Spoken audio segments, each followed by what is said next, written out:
Puerto Williams, 11:45 horas. Al salir del puesto de aduanas se alejaron de la costa y emprendieron el ascenso de la colina que llevaba al barrio de los indios. En poco tiempo, la pista de tierra aplanada se convirtió en una mezcla de nieve y barro congelado. Habían puesto maderos como si fueran escalones, para evitar la erosión. Las casuchas que flanqueaban el camino eran de madera despareja y estaban rodeadas por vallas toscas del mismo material. Un grupo de niños seguía a los extranjeros riendo y señalándoles. Se cruzaron con un burro que bajaba cargado con una descomunal cantidad de leña y por culpa del cual Macfarlane estuvo a punto de caerse en un charco, aunque recuperó el equilibrio insultando al animal. —¿Qué parte del numerito estaba planeada? —le preguntó a Glynn. —Todo menos el comandante Ballenar. Y la salida que ha tenido usted, espontánea pero eficaz. ¿Eficaz? Ahora se creen que hacemos prospecciones ilegales de oro. A mí me parece un desastre.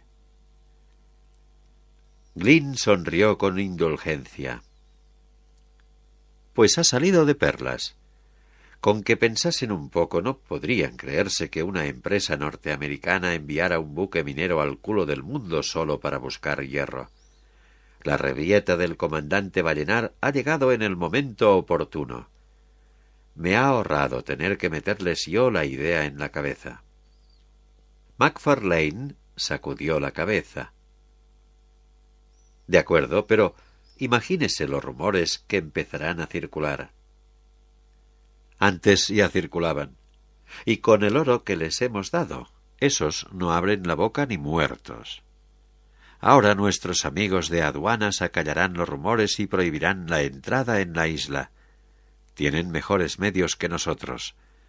Y un incentivo buenísimo. —¿Y el comandante? —preguntó Britton. No se le veía con muchas ganas de participar. No se puede sobornar a todo el mundo. La suerte es que no tiene ni poder ni credibilidad. Cuando acaba aquí abajo un oficial de marina, es que ha cometido algún delito o que le castigan por algo. Los de aduanas tendrán muchas ganas de tenerle a raya, seguro que con un soborno al oficial al mando del puesto naval. Con lo que les hemos dado, les sobra. Glynn apretó los labios.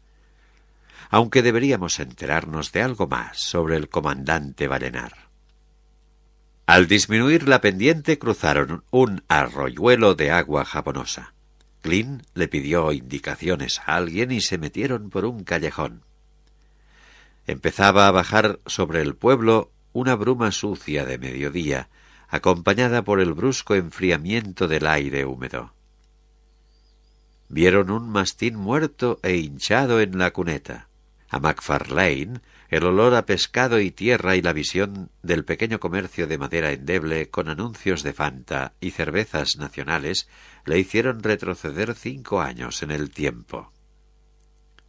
Tras 2 tentativas infructuosas de cruzar la frontera con Argentina, él y Néstor Masancay, llevando a cuestas las tectitas de Atacama, habían acabado por pasar a Bolivia, mucho más al norte, cerca de la población de Ancuaque. El parecido era visualmente escaso, pero se respiraba el mismo ambiente. Glynn se detuvo. Al final del callejón había un edificio en mal estado con tejas rojas y debajo de una bombilla azul intermitente un letrero donde ponía «El Picoroco, la cerveza más fina». La puerta estaba abierta. «Me parece que empiezo a entender un poco sus métodos», dijo Macfarlane. «¿Qué han dicho los de la aduana? ¿Que Pop había recibido dinero? ¿Por casualidad se lo envió usted?» Glynn inclinó la cabeza, pero no dijo nada. «Yo espero fuera», dijo Britton. Macfarlane, precedido por Glynn, cruzó la puerta y se encontró en un espacio poco iluminado. Vio una barra de pino llena de muescas, varias mesas de madera con marcas redondas de botellas y una diana inglesa con los números borrosos. El ambiente estaba cargado de humo y parecía no haberse ventilado en muchos años. Viéndoles entrar desde detrás de la barra, el encargado se puso derecho. El nivel sonoro de la conversación bajó y los pocos clientes que había se giraron para ver quién entraba. Glynn se acercó a la barra y pidió 2 cervezas. El camarero se las sirvió tibias y chorreando espuma. «Buscamos al señor Pop-Pop», dijo Glynn. «¿Pop-Pop?» El camarero sonrió tanto que se le veían todos los huecos de la dentadura. «Está al fondo». Le siguieron a través de una cortina de cuentas que daba a un reservado. En la mesa había una botella vacía de Dewars y en el banco de al lado de la pared un hombre estirado. El hombre era viejo y flaco, y su ropa indescriptiblemente sucia. Llevaba bigotito y perilla a lo Fu Manchú, y desde la cabeza hasta el banco una gorra de flecos que parecía hecha de trapos viejos. «¿Duerme o está borracho?», preguntó Glynn. El encargado rió a carcajada limpia. «Las 2 cosas». Se agachó, hurgó en los bolsillos de Pop-Pop y sacó un fajo de billetes sucios que contó y volvió a guardar. «Estará sobrio el jueves que viene. Es que le ha contratado nuestro barco». El encargado volvió a reírse, esta vez con más cinismo. Glynn se quedó pensando, o lo parecía. «Tenemos órdenes de llevarle a bordo. ¿Le molestaría que nos ayudasen un par de clientes?» El encargado asintió, volvió a meterse en el bar y regresó con 2 hombres corpulentos. Después de un breve intercambio de palabras y de dinero, levantaron a Pop-Pop del banco y se echaron cada uno un brazo del viejo a la espalda. La cabeza colgaba hacia adelante. Entre aquellas 2 moles, Pop-Pop, tan ligero y frágil, parecía una hoja seca. Al salir del local, Macfarlane, aliviado, respiró una bocanada de aire fresco. Apestaba, pero era mejor que el ambiente rancio del bar. Se acercó Britton, que había estado esperando de pie en la oscuridad de un rincón apartado, y al ver a Pop-Pop puso cara de recelo. «Visto así no da muy buena impresión», dijo Glynn, «pero será un práctico excelente. Lleva 50 años yendo en canoa por las aguas de las islas del Cabo de Hornos. Lo sabe todo sobre vientos, corrientes, clima, arrecifes y mareas». Britton arqueó las cejas. «¿Este viejo?» Glynn asintió. «Ya le he dicho a Lloyd esta mañana que es medio yagán. Eran los habitantes originales de las islas del Cabo de Hornos. No queda prácticamente nadie más que sepa el idioma, las canciones y las leyendas yaganes. Se pasa casi toda la vida yendo por las islas y alimentándose de marisco, plantas y raíces. Seguro que si le preguntan de quién son las islas del Cabo de Hornos, dirá que suyas». «¡Qué pintoresco!», dijo Macfarlane. Glynn se volvió hacia él. «Sí. Y resulta que también es el que encontró el cadáver de su socio, Masancay». Macfarlane se quedó helado. «En efecto», prosiguió Glynn en voz baja, «es el que recogió la sonda tomográfica y las muestras de roca y las vendió en Punta Arenas. Lo que más nos beneficiará será no tenerlo en Puerto Williams. Ahora que hemos llamado la atención hacia Isla Desolación, no estará él presente para chismorrear y propagar rumores». MacFarlane volvió a mirar al borracho. «Con que es el cabrón que robó a mi socio». Glynn le puso una mano en el brazo. Es pobre de solemnidad. Encontró a un hombre muerto con algunos objetos de valor, y es comprensible que quisiera aprovecharse un poco. Comprensible y perdonable. No perjudicó a nadie. De no ser por él, Masancay podría seguir desaparecido, y usted no tendría la oportunidad de acabar lo que empezó él. MacFarlane se apartó, a pesar de que en su fuero interno no tenía más remedio que darle la razón a Glynn. «Nos será muy útil», dijo Glynn. «Se lo prometo». MacFarlane, silencioso, siguió al grupo por el barro, colina abajo, hacia el puerto. Rollbag. 14:50 horas. Cuando la lancha salió del canal de Beagle y se aproximó al Rollbag, el mar estaba cubierto por una niebla impenetrable. El grupito se quedó en la cabina, entre flotadores y casi sin hablar. Pup, a quien apuntaban Glynn y Sally Britton, no daba ningún indicio de volver en sí, aunque hubo un par de veces en que fue necesario impedir que se apoyara cómodamente en el chaquetón de la capitana. ¿Está fingiendo?, preguntó ésta al quitarse del regazo una mano del viejo, de aspecto frágil, y apartarle a él con suavidad. Glynn sonrió. MacFarlane reparó en que nada quedaba de los cigarrillos, la tos y los ojos enrojecidos. Volvía a ser el Glynn imperturbable de siempre. Delante estaba dibujándose la espectral silueta del buque, aunque a partir de cierta altura volvía a devorarlo la niebla. La lancha se acercó por el bravío oleaje hasta que la levantaron en sus pescantes. Al subir a bordo con los demás, Pup empezó a dar señales de vida. MacFarlane le ayudó a levantarse a trancas y barrancas entre jirones de niebla. «No debe de pesar más de 40 kilos», pensó.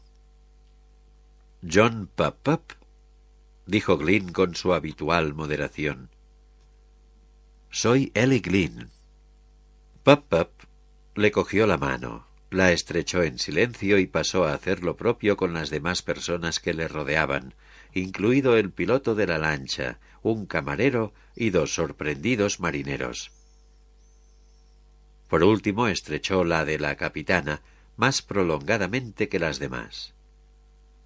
«¿Se encuentra bien?», preguntó Glynn. Pup miró alrededor con ojos negros y brillantes, acariciándose el bigotito. No se le veía ni sorprendido ni turbado por la novedad del entorno. «Supongo que querrá saber qué hace aquí, señor Pup».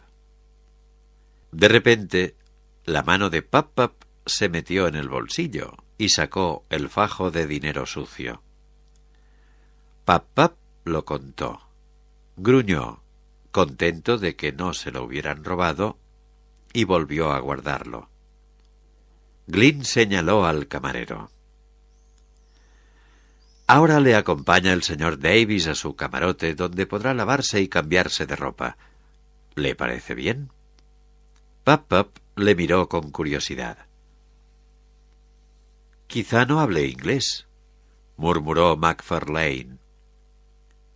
La mirada de Pup se desplazó velozmente hacia él. «¡Anda que no hablo inglés!», dice. Tenía la voz aguda y melodiosa, y MacFarlane reconoció una mezcla compleja de acentos, aunque con predominio del cockney. «Cuando haya tenido tiempo de instalarse, contestaré con mucho gusto a todas las preguntas que me haga», dijo Glynn. «Nos veremos mañana por la mañana en la biblioteca». Hizo señas a Davis con la cabeza. Pup les dio la espalda sin mediar palabra. Todos los ojos le vieron alejarse hacia la superestructura trasera, conducido por el camarero. Arriba se activó la megafonía. «Capitán, al puente», dijo la voz metálica de Víctor Howell. «¿Qué pasa?», preguntó McFarlane. Britton meneó la cabeza. «Ahora lo veremos». Desde el puente solo se veía una nube gris que lo envolvía todo. Nada a la vista, ni la propia cubierta del barco. Al entrar por la puerta, McFarlane se dio cuenta de que el ambiente estaba tenso. A diferencia de los demás días, en que la dotación era mínima, ahora había media docena de oficiales. Oyó que en la cabina del telegrafista había alguien tecleando deprisa en un ordenador. «¿Qué ocurre, señor Howell?», preguntó con calma Britton. Howell levantó la vista de un monitor que había cerca. «Contacto radar». «¿Quiénes son?», preguntó McFarlane. «Desconocido. No responden a nuestras llamadas por la velocidad y la sección del radar. Ha de ser un barco de guerra». Acompañó otro rápido vistazo con el gesto de accionar una serie de interruptores. «Demasiado lejos para que se vea bien por el FLIR». «¿En qué dirección?», preguntó Britton. «Parece dar vueltas, como si buscaran algo». «Un momento, que se ha fijado el rumbo. 8 millas con demora 060 y acercándose. El ESM está captando un radar. Nos están localizando». La capitana acudió prestamente a su lado y miró al radar.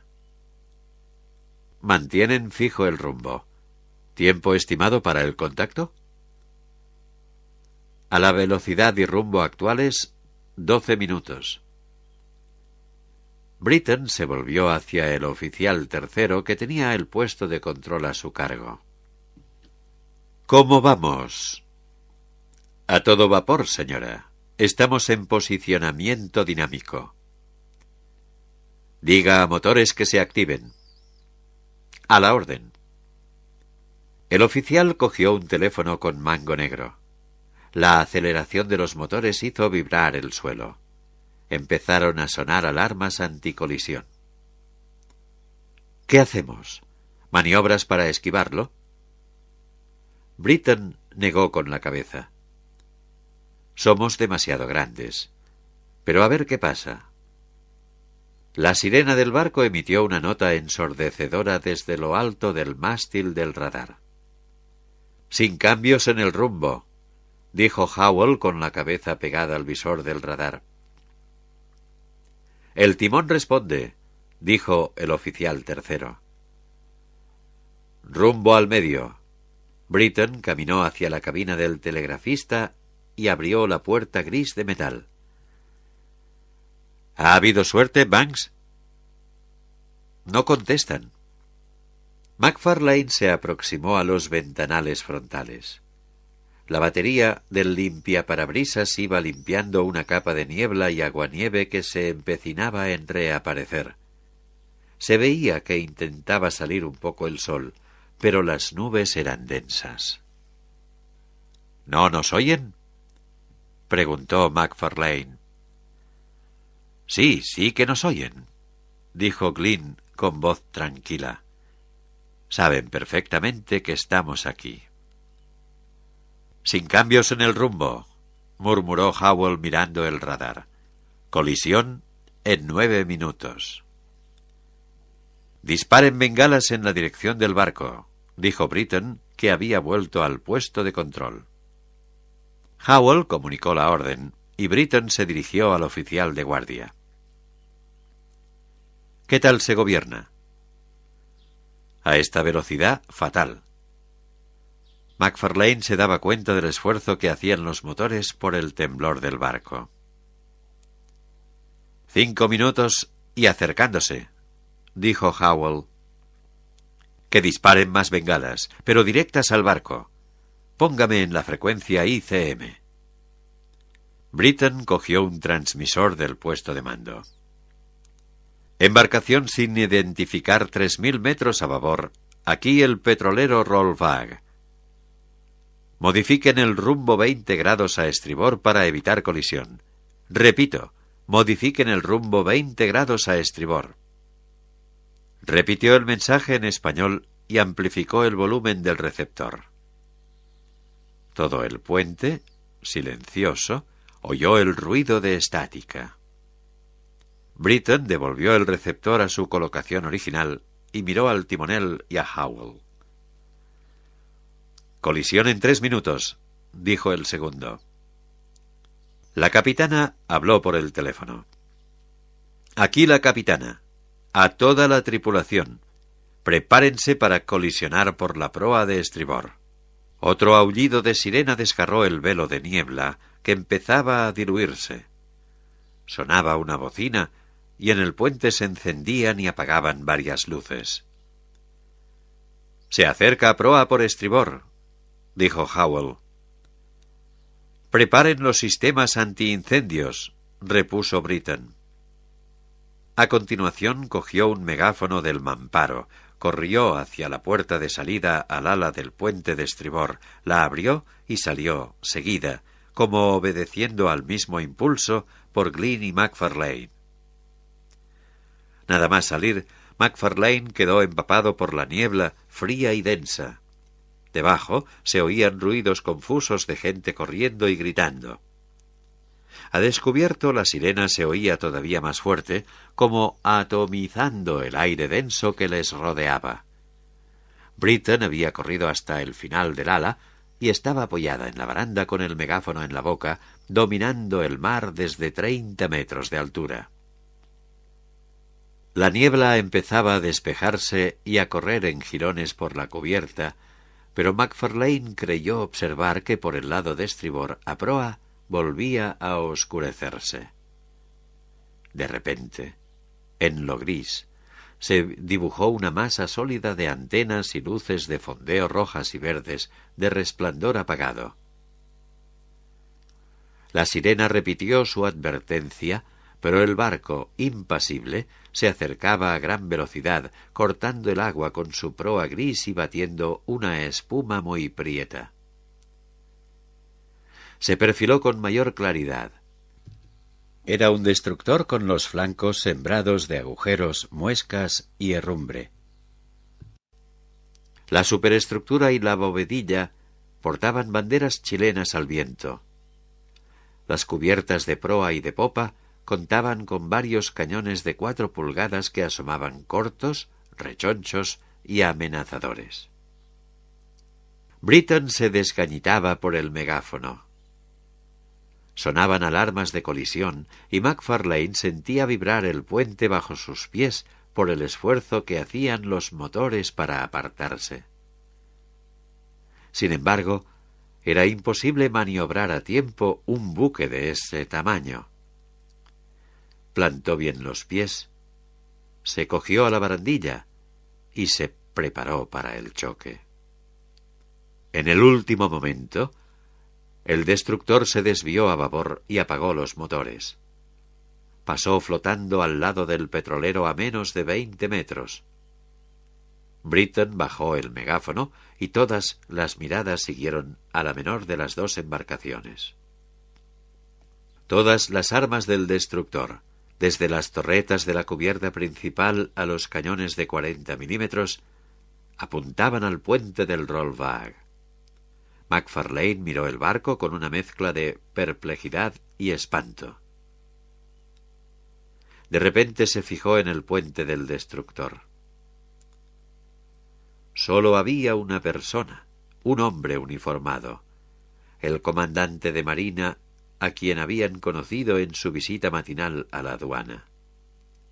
El viento jugaba con las barras doradas de su gorra de oficial.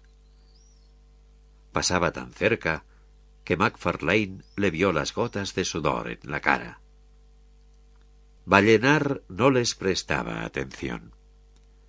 Estaba apoyado en una ametralladora de calibre 50 montada en la barandilla, pero la relajación de su postura era ficticia. El cañón del arma, cuyo morro perforado tenía una capa de sal marina y óxido, les apuntaba directamente a ellos, promesa insolente de muerte.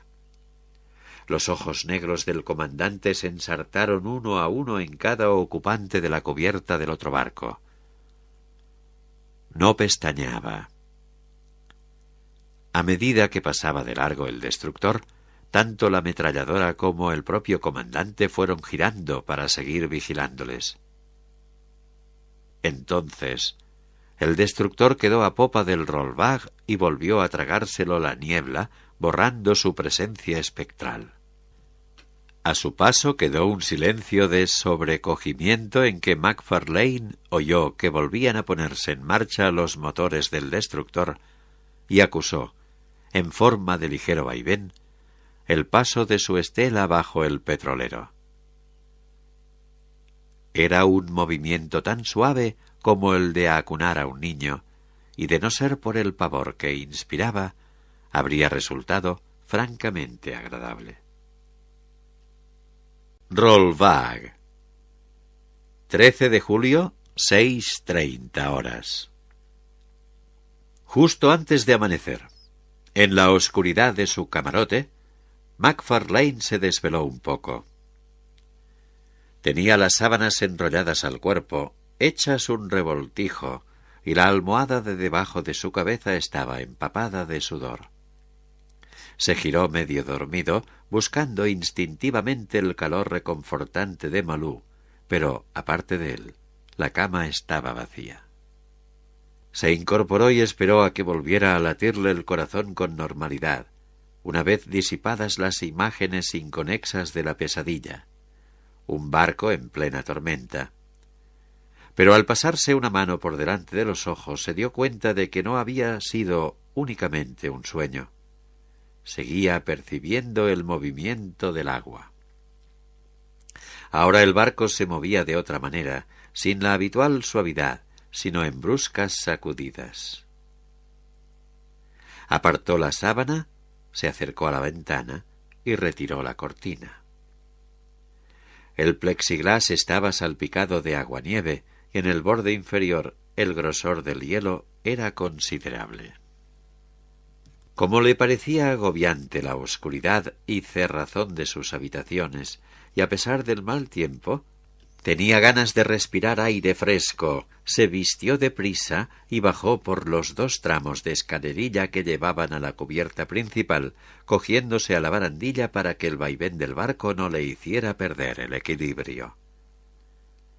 Cuando abrió la puerta por donde se salía a la superestructura, recibió una ráfaga de viento helado en la cara. El efecto fue tonificante y barrió de su cerebro los últimos vestigios de la pesadilla. Había poca luz, pero bastante para ver que todo estaba cubierto por una capa de hielo. Los respiraderos de barlovento, los pescantes, los contenedores. La cubierta era un mar de agua enfangada. Ahora Macfarlane oía claramente un ruido de mar tempestuosa por toda la longitud del barco. Las aguas oscuras, turbulentas, recibían a intervalos la pincelada blanca de una ola de gran amplitud. Los gemidos del viento no ensordecían del todo el hervor del oleaje rompiendo en el casco. Había alguien apoyado en la baranda de estribor y con la cabeza inclinada. Al acercarse, Macfarlane vio que era Amira, envuelta de nuevo en aquella parca que, de tan grande, le quedaba ridícula. —¿Qué hace usted aquí afuera? —preguntó. Amira se volvió hacia él, dejando entrever una cara verdosa al fondo de la capucha forrada de piel de la parca. Se le habían escapado unos mechones de cabello que volaban al viento. —Intentar vomitar —dijo—. ¿Y usted qué excusa tiene? No podía dormir. Amira asintió con la cabeza. Ojalá vuelva el destructor. ¿Cómo disfrutaría tirándole lo que tengo en el estómago a aquel cardo borriquero de comandante? Macfarlane no contestó. Durante la cena casi no se había hecho otra cosa que comentar el encuentro con el barco chileno y hacer conjeturas sobre el comandante Ballenar y sus motivos. En cuanto a Lloyd, al enterarse se había puesto histérico. El único que no parecía preocupado era Glynn. «Fíjese», dijo a Mira. MacFarlane siguió la dirección de su mirada y vio la forma oscura de alguien corriendo al lado de la baranda de babor con un chándal por única ropa. Después de un rato mirando, vio que era Sally Britton. «Es la única lo bastante hombre para salir a correr con este tiempo», dijo a Mira con mal tono. «Es dura». «Más que dura, loca». Amira soltó una risita. ¿Ha visto cómo le salta la camiseta? MacFarlane, que había estado mirándolo, no dijo nada. «No me malinterprete, que lo digo por puro interés científico, ¿eh? Estoy pensando cómo se calcularía una ecuación de estado para unos pechos tan rotundos». ¿Una ecuación de estado? Se usa en física. Relaciona todas las propiedades físicas de un objeto: temperatura, presión, densidad, elasticidad. Ya voy haciéndome una idea. De repente, Amira cambió de tema y dijo: «Mire, otro naufragio». MacFarlane vio destacarse a lo lejos, en la grisura invernal, la silueta de un barco grande con la parte trasera empotrada en una roca. «¿Cuántos llevamos? ¿4?» preguntó Amira. «Me parece que con este 5. Desde Puerto Williams habían aumentado las apariciones de buques naufragados, algunos del tamaño del Rollbar. Aquella zona era un verdadero cementerio de barcos, y ya nadie se sorprendía de encontrarlos. Britton ya había rodeado la proa y corría hacia ellos. «¿Qué viene?», dijo Amira. Al llegar a su altura, Britton se detuvo y empezó a correr sin desplazarse. Como tenía la ropa mojada por el aguanieve y la lluvia, se le pegaba al cuerpo. «Ecuación de estado», se dijo MacFarlane. «Quería informarles que, a las 9, emitiré la orden de que en cubierta solo se pueda circular con arnés de seguridad». «¿Por qué?», preguntó MacFarlane. «Porque se acerca una borrasca». «Acercarse, ¿eh?», dijo Amira con risa agorera. «Yo diría que ya ha llegado». «Cuando salgamos del abrigo de la isla Navarino, nos meteremos en una tormenta. No se permitirá que salga nadie sin chaleco salvavidas». Britton había contestado la pregunta de Amira, pero mirando a MacFarlane. «Gracias por avisarnos», dijo él. Britton le hizo una señal con la cabeza y se alejó corriendo. En un minuto ya estaba lejos. «¿Por qué le cae tan mal?», dijo MacFarlane. Amira se quedó un rato callada. «Tiene algo que me pone nerviosa. Es demasiado perfecta». «Me parece que es lo que se llama irradiar autoridad. Y es una injusticia que todo el barco tenga que pagar por su problema con el alcohol». «Eso lo decidió Glynn», dijo MacFarlane. Amira suspiró y sacudió la cabeza. «Muy propio de él.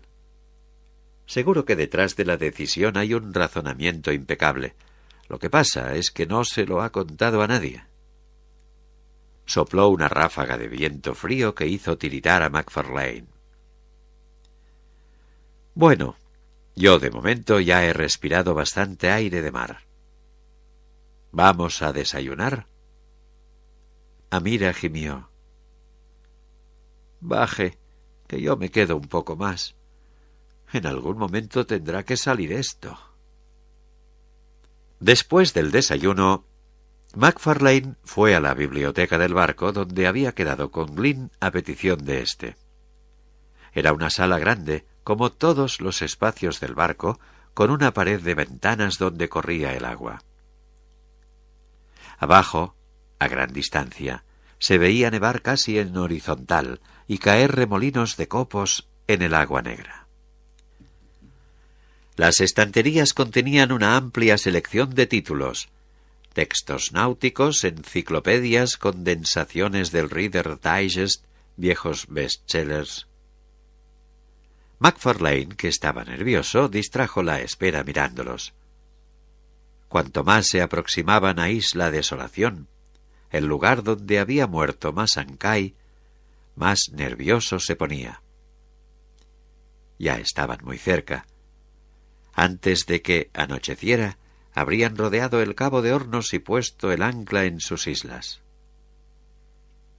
Sus dedos se detuvieron en un libro delgado, Las aventuras de Gordon Pym.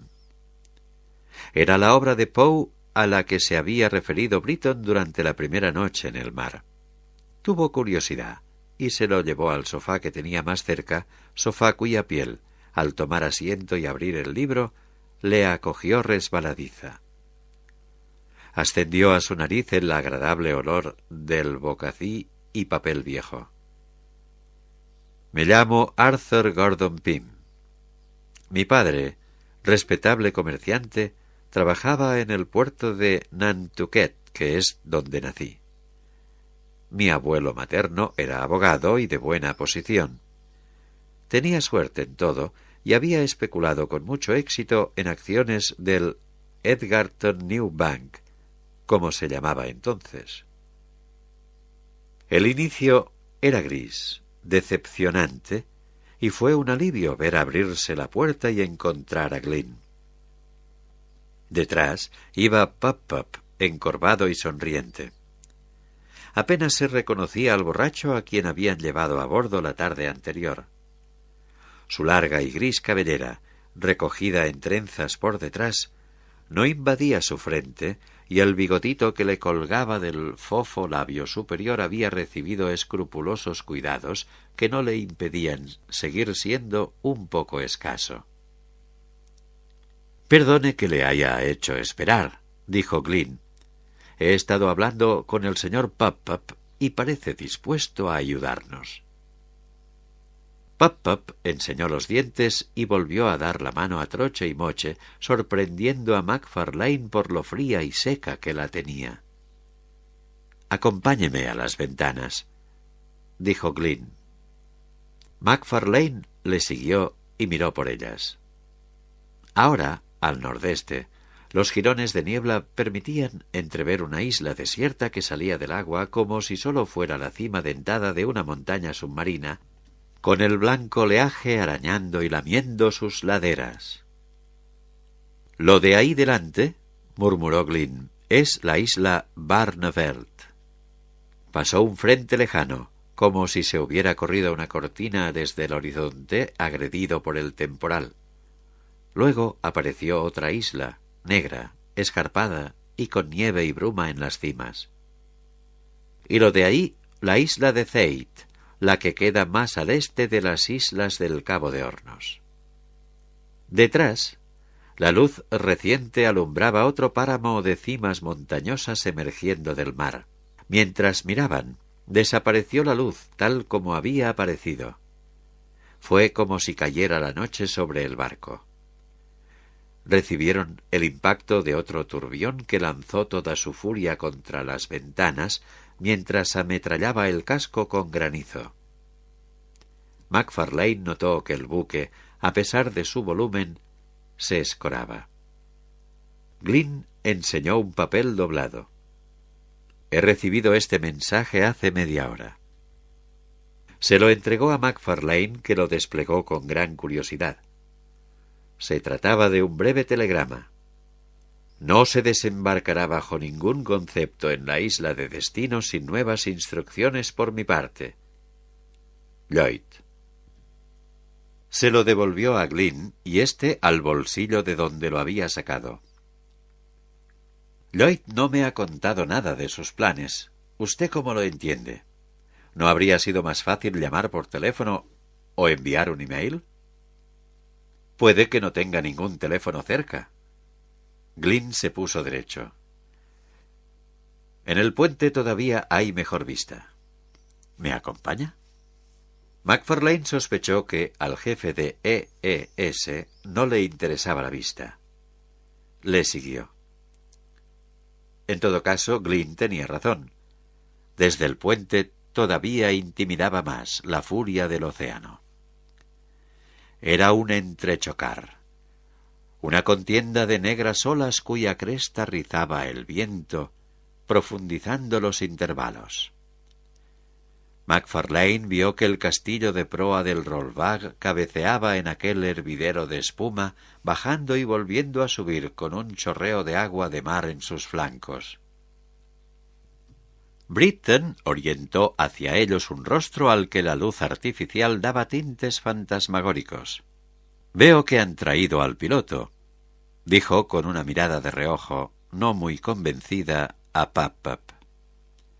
«A ver si cuando hayamos doblado el Cabo de Hornos nos da algún consejo para el momento de acostar».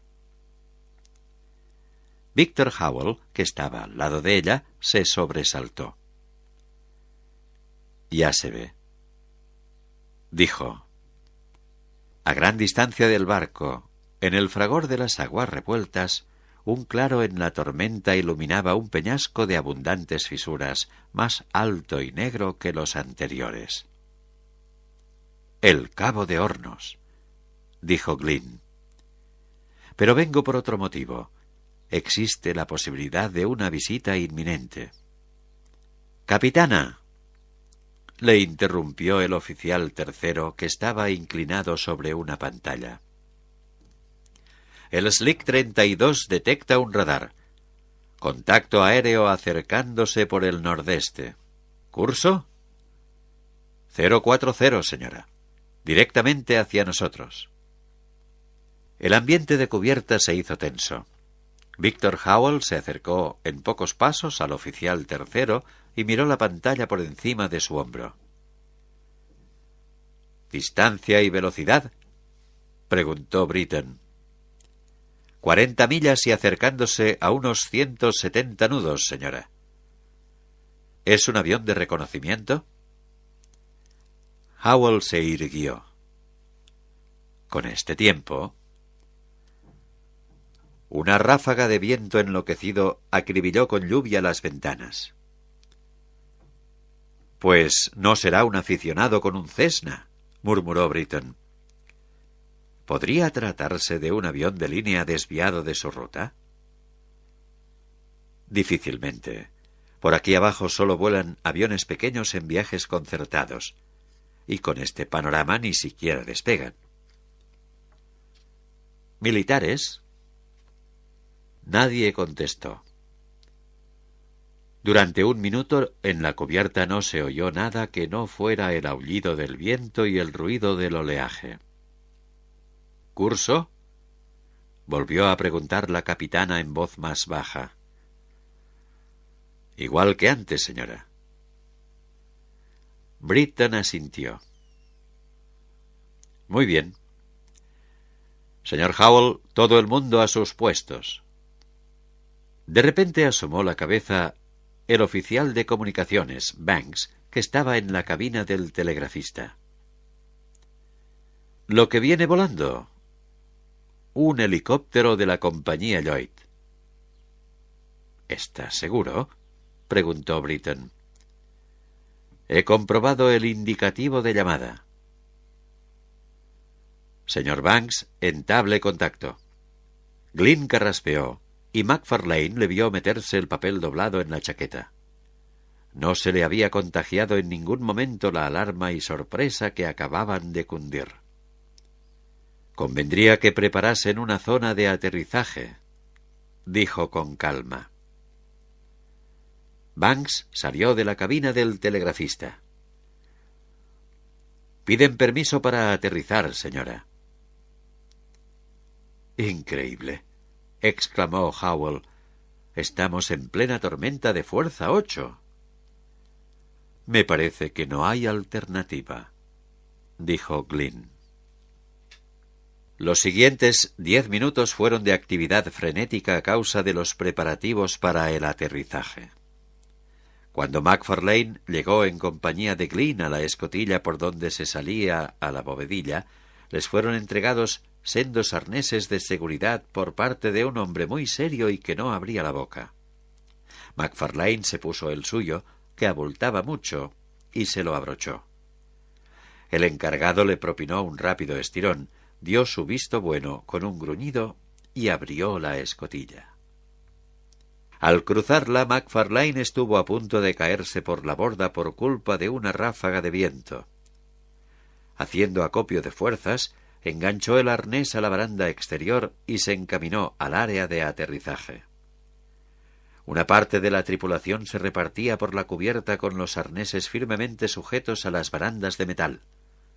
Habían reducido máquinas hasta dejarle al barco el mínimo margen de maniobra, sin que la tormenta le hiciera perder el rumbo, y aún así cabeceaba. La tripulación encendió una docena de bengalas y las repartió por todo el perímetro, oponiendo chorros rojos de luz irregular a la fuerza del viento y la nieve. —¡Ya llega! —gritó alguien. Macfarlane entrecerró los ojos para protegerlos de la tormenta y vio un helicóptero Chinook suspendido en el aire con las luces encendidas. Vio que se acercaba dando bandazos por la fuerza del viento, ora a diestra, ora a siniestra. De repente, cerca de él, sonó una alarma y la superestructura del Rollbag quedó iluminada por varios indicadores naranja. Macfarlane oía las hélices del aparato que luchaban con la furia del temporal. Howell daba órdenes por un megáfono, sin despegarse la radio de la cara. El helicóptero empezaba a tomar posiciones para el aterrizaje. Macfarlane distinguió al piloto en el morro, afanándose con los controles. El viento de las hélices duplicaba la virulencia del granizo. En su cautelosa aproximación a la cubierta, sometida a constante vaivén, la panza del helicóptero parecía un péndulo. Una ráfaga de especial intensidad hizo que se desviara del rumbo. El piloto, rápidamente, se alejó y dio media vuelta para realizar otra tentativa. Hubo un momento peliagudo en que Macfarlane tuvo la seguridad de que el piloto perdería el control, pero acabó produciéndose el contacto entre los neumáticos y la zona de aterrizaje, y acudieron corriendo varios marineros para poner cuñas de madera debajo de las ruedas. Entonces se abrió la puerta de carga y salió un tropel de hombres, mujeres y maquinaria. En ese momento Macfarlane vio bajar a la superficie mojada de la zona de aterrizaje al inconfundible Lloyd, genio y figura, con impermeable y botas. Salió corriendo de debajo del aparato. Se protegía la cabeza con un sueste que intentaba arrancarle el vendaval. Al ver a Macfarlane y Glynn, les dirigió un saludo entusiasta con la mano.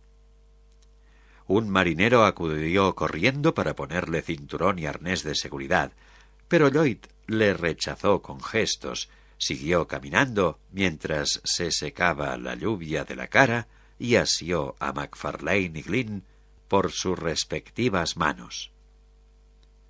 —Caballeros —dijo con voz de trueno, más fuerte que la tormenta, y sonriendo de oreja a oreja añadió: —Al café invito yo. Rollbag, 11:15 horas. Macfarlane entró en el ascensor mirando su reloj de pulsera y apretó el botón de la cubierta central. Muchas veces, al pasar de largo, se había preguntado por qué Glynn prohibía el acceso a aquella zona vacía. Ahora que empezaba a subir el ascensor, comprendió a qué había estado reservada. Parecía que Glynn tuviera prevista la visita de Lloyd desde el principio. Las puertas del ascensor se abrieron a un panorama de actividad frenética. Teléfonos sonando, faxes e impresoras en funcionamiento, gente, más gente. En una pared había una hilera de mesas con secretarias. Se veía a infinitud de personas hablando por teléfono, tecleando en terminales o cumpliendo la obligación que les correspondiera en la compañía Lloyd. Esquivando el tráfago, se le acercó un hombre con traje claro en cuyas desproporcionadas orejas, boca flácida y labios carnosos y apretados, Macfarlane reconoció a Penfold, mano derecha de Lloyd. Aquel hombre daba la impresión de que nunca iba directo a nada, sino que lo abordaba todo sesgadamente, como si lo contrario fuera una insolencia. «Doctor Macfarlane», dijo con su voz aguda y nerviosa. «Por aquí, por favor». Salieron por una puerta, recorrieron un pasillo y entraron en una salita con sofás de cuero negro dispuestos alrededor de una mesa de cristal y estructura dorada. Había una puerta que daba a otro despacho, de donde oyó llegar Macfarlane la voz de bajo profundo de Lloyd. «Siéntese, por favor», dijo Penfold. «El señor Lloyd no tardará». Desapareció, y Macfarlane se arrellanó en el sofá de cuero, que crujía. Había una pared cubierta de televisores con canales de noticias de todo el mundo. La mesa ofrecía las revistas más recientes: Scientific American, New Yorker y New Republic. Macfarlane cogió una y volvió a dejarla. ¿A qué se debía la repentina visita de Lloyd? ¿Ocurría algo malo? ¡Sam!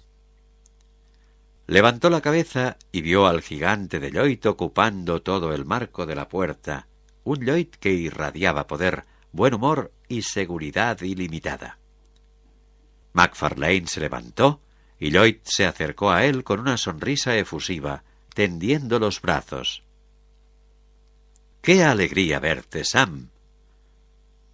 Comprimió con sus manazas los hombros de Macfarlane y le examinó sin soltárselos.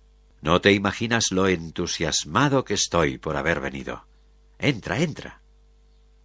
La ancha espalda de Lloyd, con una chaqueta de Valentino que le sentaba de maravilla, precedió a Macfarlane en su camino hacia el despacho interior, que era modesto. Una hilera de ventanas, la luz fría de las regiones antárticas entrando por ellas, dos sencillos sillones de orejas, una mesa con teléfono, ordenador portátil y dos copas de vino al lado de una botella recién abierta de Chateau Margaux. Lloyd señaló el vino. «¿Te apetece una copa?» Macfarlane asintió con una sonrisa. Lloyd vertió el líquido rojo en una copa y se sirvió otra. A continuación aposentó su cuerpo en un sillón y levantó su copa. «Salud». Entrechocaron las copas y Macfarlane probó aquel caldo exquisito. No era ningún entendido, pero un vino así podía apreciarlo hasta el más tosco paladar. «Odio la manía que tiene Glynn de no informarme de nada», dijo Lloyd. «¿Por qué no me explicó el historial de Britain? En eso sí que no le sigo. Debería haberme puesto al corriente en Elizabeth. Suerte que no ha pasado nada». «Es muy buena capitana», dijo Macfarlane. «Tiene el barco dominado. Se lo conoce al dedillo y hay que ver el respeto que le tiene la tripulación. No le aguanta chorradas a nadie». Lloyd le escuchaba con el entrecejo fruncido. «Me alegro de saberlo». Sonó el teléfono y lo cogió. «¿Diga?», dijo con impaciencia. «Estoy reunido». Se produjo una pausa mientras Lloyd escuchaba y Macfarlane le miraba pensando que era verdad lo que había dicho de Glynn. El secreto, en él, era costumbre o quizá instinto. «Ya llamaré yo al senador», dijo Lloyd al cabo de un rato. «Y no me pases ninguna llamada más». Se acercó a la ventana en pocos pasos y juntó las manos en la espalda. Ya había pasado lo peor de la tormenta, pero seguía habiendo rayas de aguanieve en el cristal. «Espectacular», musitó con tono de veneración. «Y pensar que en menos de una hora habremos llegado a la isla. Sam, caray, que casi estamos». Dio media vuelta. Ya no estaba ceñudo, sino increíblemente eufórico. «He tomado una decisión. A Ellie también tendré que decírselo, pero quería que primero lo supieras tú».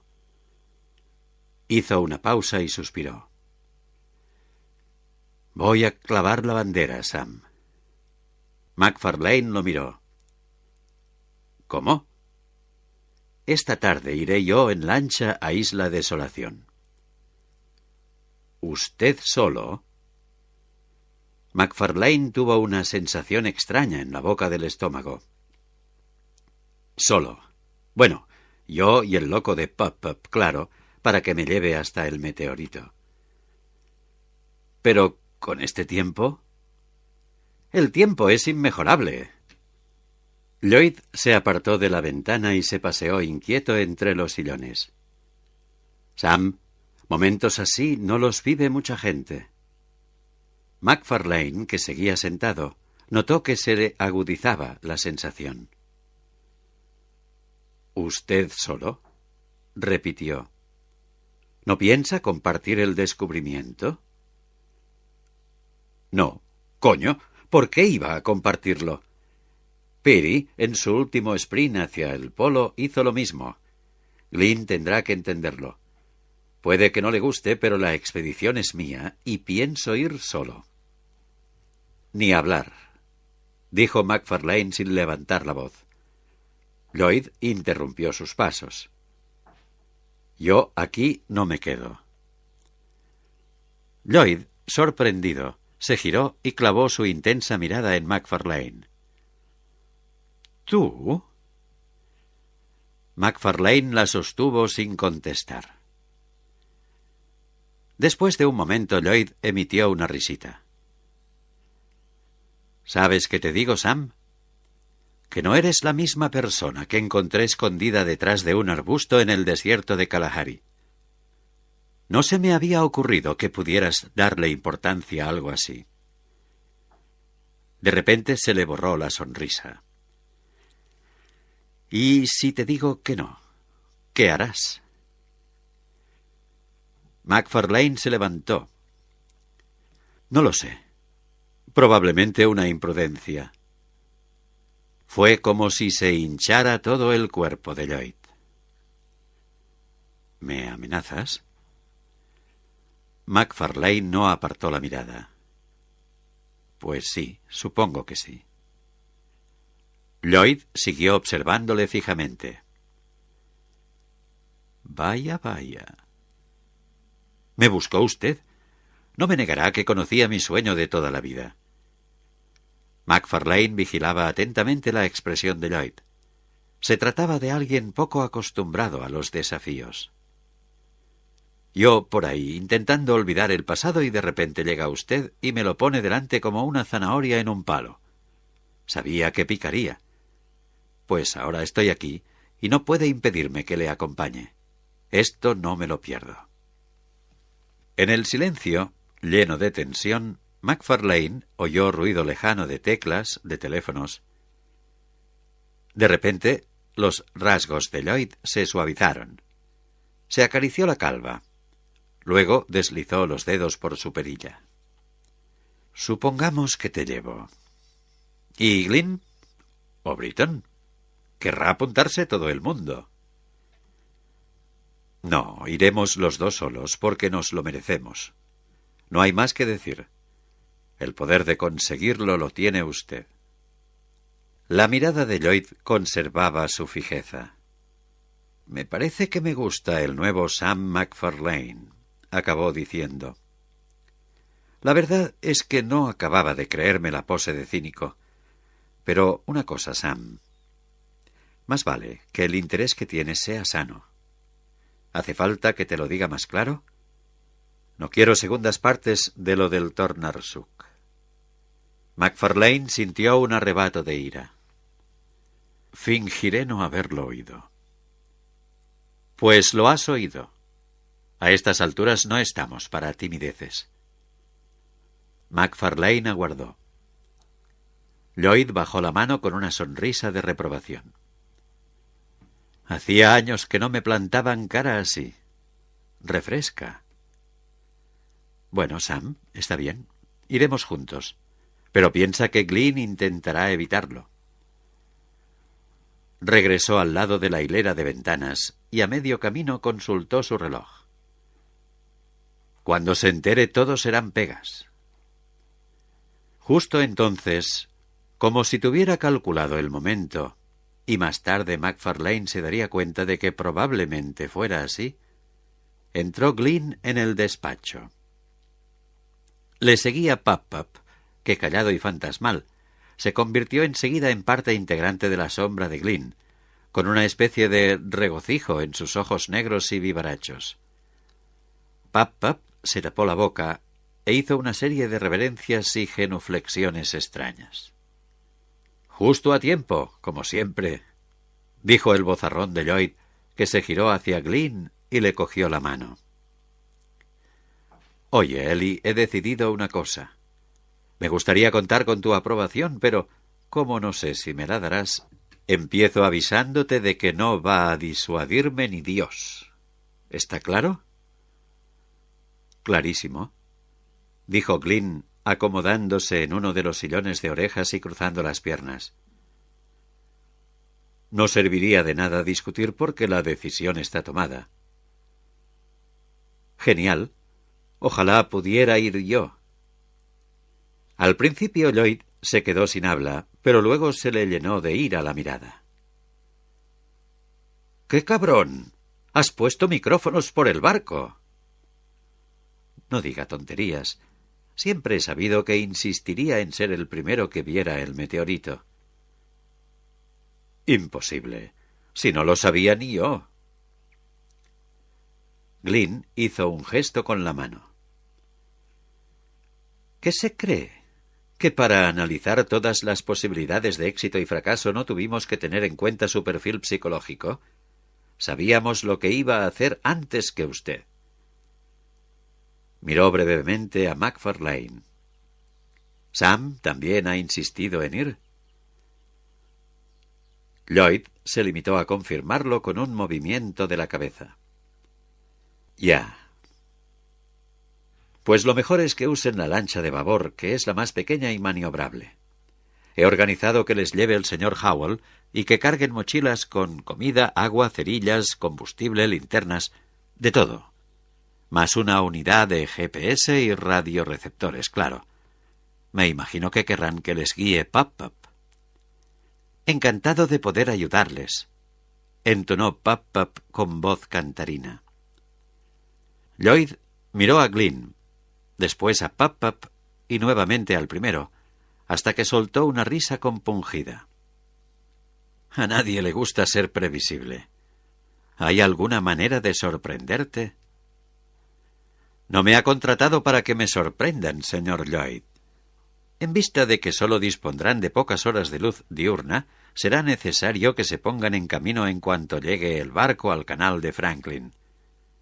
Otra posibilidad es esperar hasta mañana por la mañana». Lloyd negó con la cabeza. «No puedo quedarme mucho tiempo». Glynn asintió como si se lo esperara. «Me ha dicho Pap-Pap que en la parte de sotavento de la isla hay una playita en forma de media luna. Podrán llevar la lancha hasta donde empiezan los guijarros, aunque es aconsejable que no se entretengan ni se marchen lo antes posible». Lloyd suspiró. «Eres un experto en chafarle a la gente el romanticismo». «No», dijo Glynn levantándose. «Solo elimino incertidumbres». Señaló las ventanas con la cabeza. «Si quiere romanticismo, mire lo que hay fuera». Se acercaron a ellas. MacFarlane vio que empezaba a verse una isla pequeña y más negra que las propias aguas que la bañaban. Desolación, señores. MacFarlane la miró con una mezcla cada vez más acentuada de curiosidad y temor. Un solo rayo de luz, que aparecía y desaparecía al capricho de la omnipresente bruma, recorría las rocas agrestes. El litoral rocoso recibía los mordiscos de un mar infinito.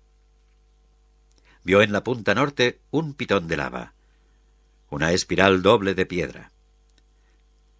En el valle central había un campo de nieve profundo, de curso sinuoso, cuyo centro helado quedaba a la vista para que lo puliera el viento, joya turquesa en la monocromía de la marina circundante. Después de un rato habló Lloyd. «Dios mío, es ella», dijo. «Nuestra isla del fin del mundo, Glynn. Nuestra isla y mi meteorito». Detrás del grupo se oyó una risa extraña, grave. Al girarse, MacFarlane vio que Pap-Pap, que no había abierto la boca en toda la conversación, se la tapaba con su mano de dedos estrechos. «¿Qué pasa?», le preguntó duramente Lloyd. Sin embargo, Pap-Pap no contestó, sino que siguió riendo socarronamente mientras retrocedía poco a poco hacia la puerta, haciendo reverencias y sin quitarle a Lloyd la mirada fija de sus ojos negros. Isla Desolación. 12:45 horas. Una hora después, el voluminoso petrolero había conseguido acceder a las aguas del canal de Franklin, que más que un canal era una bahía irregular, circundada por las cumbres escarpadas de las islas del Cabo de Hornos. MacFarlane estaba sentado en el centro de la lancha descubierta, sujeto a la borda con ambas manos y acusando el peso incómodo del salvavidas que llevaba encima de la chaqueta y el impermeable. El mar, que al Rollbag le imprimía un balanceo no del todo agradable, jugaba con la lancha como con un barquito de papel. El timón corría a cargo del primer oficial, Victor Howell, que tenía la cara crispada por el esfuerzo de no perder el rumbo. John Pap-Pap estaba agachado en la proa y se le veía emocionado como una criatura. En el transcurso de la última hora había ejercido de práctico improvisado, murmurando palabras, pocas, gracias a las cuales la maniobra, que podría haber sido francamente angustiosa, no había pasado de un poco tensa. Ahora tenía el rostro orientado hacia la isla y le caía un poco de nieve en los hombros estrechos. MacFarlane se aferró con más fuerza porque la lancha se encabritaba.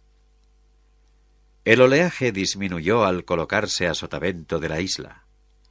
La tenían delante de sus ojos, digna del nombre que llevaba. Negros peñascos sobresaliendo entre la nieve como nudillos rotos que flagelaba el viento. Apareció una caleta a la sombra de una cornisa. Siguiendo la señal de Pap-Pap, Howell puso rumbo hacia ella. Cuando faltaban 10 metros apagó el motor y al mismo tiempo levantó el eje de la hélice. La embarcación siguió avanzando hasta que crujieron suavemente los guijarros de la playa. Pap-Pap bajó con un salto de mono, seguido por MacFarlane, que se giró para tenderle la mano a Lloyd. «Oye, que tampoco soy tan viejo», dijo éste, cogiendo un fardo y bajando a tierra. Howell, de un golpe de motor, hizo retroceder la lancha. «Volveré a las 3», exclamó. MacFarlane le vio alejarse entre los suaves embates de las olas y observó que se acercaba un frente grisáceo de mal tiempo. Cruzó los brazos para protegerse del frío. Pese a saber que el Rollbag estaba a menos de 1 milla, habría agradecido tenerlo a la vista. Tenía razón Néstor, pensó. Esto es el culo del mundo. «Bueno, Sam, pues tenemos 2 horas», dijo Lloyd con una ancha sonrisa. «A ver si las aprovechamos al máximo». Metió la mano en el bolsillo y sacó una cámara pequeña. Ahora que nos haga Pop-Up una foto. Miró alrededor. ¿Se puede saber dónde está? McFarlane miró por toda la playita, pero no había ni rastro del indio. «¡Pop-Up!», exclamó Lloyd. Se oyó una voz lejana. «¡Aquí arriba, jefe!». McFarlane levantó la vista y divisó al viejo subido a la cornisa, con el cielo por marco cada vez menos luminoso. De sus dos brazos enjutos, uno saludaba y el otro señalaba un barranco que a pocos metros cortaba el acantilado en dos. «¿Cómo ha subido tan deprisa?», preguntó McFarlane. «Menudo personaje, ¿eh?». Lloyd sacudió la cabeza. «Espero que se acuerde del camino». Se encaminaron a la base de la cornisa pisando guijarros. La playa estaba sembrada de pedazos de hielo traídos por la tormenta y olía intensamente a musgo y sal. McFarlane examinó el acantilado de basalto negro, respiró hondo y emprendió el ascenso de la grieta, que era estrecha. Resultó más difícil de lo que parecía. La presencia de nieve prensada hacía que el barranco fuera resbaladizo y los últimos 5 metros obligaban a trepar por una serie de rocas cubiertas de hielo. McFarlane oyó resoplar a Lloyd, que iba detrás.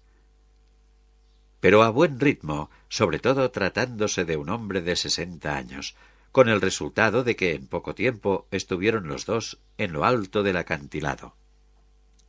«¡Bien!», exclamó Pop-Up entre reverencias y aplausos. «¡Muy bien!». McFarlane se inclinó y se apoyó en las rodillas con las palmas de las manos. Por una parte le quemaban los pulmones lo frío del aire, y por otra, debajo de la parca, le sudaba el resto del cuerpo. Oyó a Lloyd al lado, recuperando la respiración. De la cámara no se habló más. Al erguirse, McFarlane vio que estaban en un llano con rocas diseminadas. El campo de nieve quedaba a medio kilómetro, extendido longitudinalmente hasta el centro de la isla. Ahora el cielo estaba nublado y empezaba a nevar con más fuerza. Pop-Up les dio la espalda sin decir nada y abrió la marcha a paso ligero. Lloyd y McFarlane tenían dificultades en seguir su ritmo por la cuesta, poco pronunciada, pero cuesta al fin. La nieve, a sorprendente velocidad, se espesó hasta encerrarles en un círculo blanco. De Pop-Up, que estaba a 6 o 7 metros, solo se veía un fantasma. Cuanto más subían, más viento soplaba, y a partir de cierto punto a McFarlane le llegaba la nieve en sentido horizontal, interfiriendo su campo de visión. Ahora se alegraba de la insistencia de Glynn en que se llevaran botas y parcas árticas. Cuando llegaron al final de la cuesta se apartó la cortina de nieve y McFarlane tuvo ocasión de ver el valle. Estaban al borde de un collado con vistas al campo de nieve. Desde arriba parecía mucho mayor, una masa grande y blanquiazulada, irresistible, casi glacial. Llegaba hasta el centro del valle entre colinas. Detrás, como dos colmillos, se levantaban las cumbres volcánicas gemelas. McFarlane vio que se acercaba otra tormenta de nieve por el valle, un muro blanco sin fisuras que en su avance iba engullendo el paisaje. «Vaya vista, ¿eh?», dijo Pop-Up. Lloyd asintió. Tenía nevado el borde de la parca y la perilla manchada de hielo. «Me tiene intrigado el campo de nieve que hay en medio. ¿Tiene nombre?». «Ah, sí», dijo Pop-Up con varias inclinaciones de la cabeza, que hacían menearse su bigotito. «Lo llaman el vómito de Hanusha». «Qué pintoresco. ¿Y los dos picos?». las mandíbulas de Hanusha. Tiene lógica, dijo Lloyd. ¿Quién es Hanusha? Una leyenda de los indios yaganes, repuso Pap-Pap escuetamente. MacFarlane se quedó mirándolo. Se acordaba de que en el diario de Masancay había referencias a leyendas yaganas y tuvo curiosidad por saber si la presencia de su ex socio en la isla se debía a la de Hanusha. Siempre me han interesado mucho las leyendas, dijo como si tal cosa. ¿Nos la podría contar? Pap-Pap se encogió de hombros y volvió a mover alegremente la cabeza. Yo no creo en supersticiones, dijo. Soy cristiano. Volvió a darles la espalda en silencio y a reemprender la marcha por la ladera hacia el campo de nieve. MacFarlane casi tuvo que correr un poco para no quedarse rezagado, mientras oía jadear a Lloyd detrás. El campo de nieve ocupaba un pliegue hondo del terreno y sus bordes estaban sembrados de pilas formadas por trozos de roca y detritus. Llegaron justo cuando se descargaba el temporal. El viento hizo inclinarse a MacFarlane. «¡Venga, venga!», se oyó exclamar a Pap-Pap en la ventisca. Caminaban en paralelo al campo, de flancos empinados, como los de un enorme animal. De vez en cuando Pap-Pap se detenía para examinarlo con mayor atención. «Aquí», acabó diciendo. Dio una patada a la pared vertical, creando un punto de apoyo, y luego, trepando por él, dio otra. MacFarlane le siguió con cautela, usando los boquetes hechos por Pap-Pap y apartando la cara del viento.